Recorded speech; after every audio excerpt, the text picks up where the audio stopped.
Smart devices smarten users, and they need smart operators.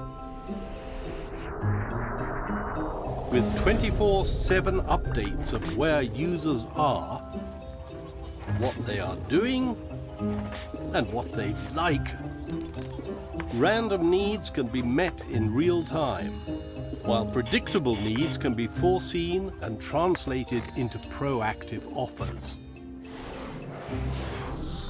Maybe this information could be used to provide extraordinary services when and where it's really needed. For example, only 13% of UK travellers use data roaming when abroad. Why not give Brits entering a foreign country an offer to buy 3-day data roaming at a fixed price? No unexpected charges or hassles. Or offer a temporary speed increase for someone who's trying to follow a World Cup video stream.